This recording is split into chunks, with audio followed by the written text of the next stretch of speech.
You duped me, O Lord, and I let myself be duped. You duped me. Strong words from Jeremiah to his loving God.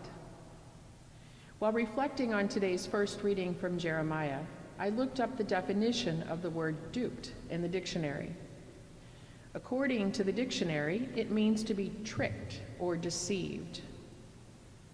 You tricked me, O Lord, and I let myself be tricked. That too sounds a little harsh. No one likes to be tricked, especially by God. Or by Father Marek, who told me I was only preaching last night and not today. So I checked other translations and several Bibles and came up with a few different interpretations. You fooled me, O Lord, and I let myself be fooled. You enticed me, O Lord, and I let myself be enticed. Not too much better. You persuaded me, O Lord, and I let myself be persuaded. Persuaded sounds a bit softer. Perhaps this is how people feel when I ask them to be a lector or a minister on Saturday or Sunday. Persuaded. A little background on Jeremiah. Jeremiah was born of a priestly family in about 655 BC. His father was a prophet and a high priest. Jeremiah received his calling from God at a very young age. Jeremiah tried to convince God in his human mindset that he was not able to answer God's call. He tried to answer God with the polite, "No, thank you." But God persuaded Jeremiah that God would always be with him.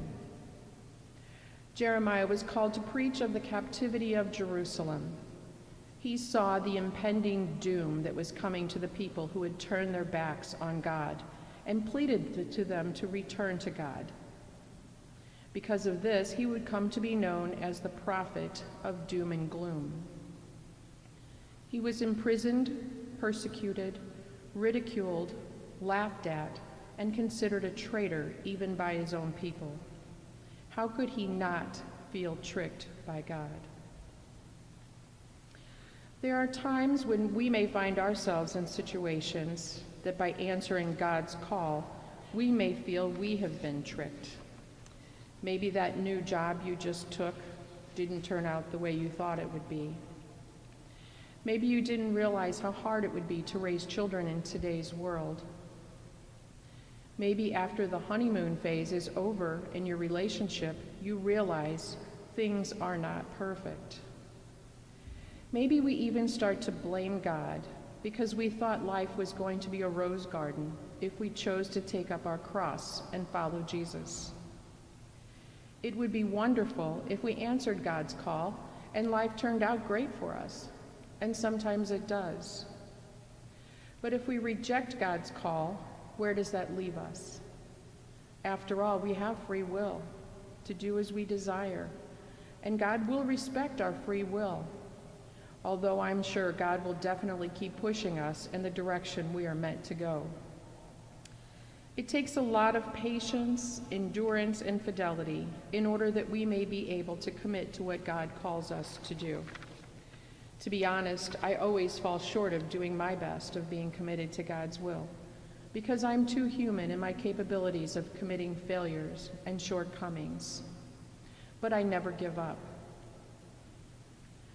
The cross that Jesus commands us to carry in today's gospel is the cross of submissive obedience to God's will. Cross-bearing can mean denying what we deeply desire in order to do the will of God.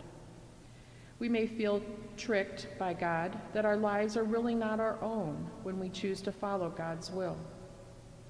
Some will hear this as a call to live a meager life, denying themselves of joy until they reach heaven. Others may use this as justification or the reason for their suffering and proclaim, "This must be my cross to bear." I know I'm guilty of saying this often. When we obey God's call, we position ourselves for great blessings. We can take up our crosses and know that the Lord will bear them with us. Of course, there will be rejection, pain, and suffering in our lives, just as Jeremiah experienced at the hands of his own people. It's part of the human experience. But to be afraid of rejection, pain, suffering, and death is to be afraid of life, to be afraid of living. Jesus asks us to take up our cross and follow him, not to death, but to life. Jesus wants us to have life, a new life, abundant life. As we continue to reflect on the readings in the gospel for today, let us pray that God will always grant us the strength and inspiration as we do our best to become faithful followers of God's call, regardless of the cost. Let us pray for our Christian brothers and sisters, as well as members of other religions and faith traditions, that we may find consolation in God's loving presence. Amen.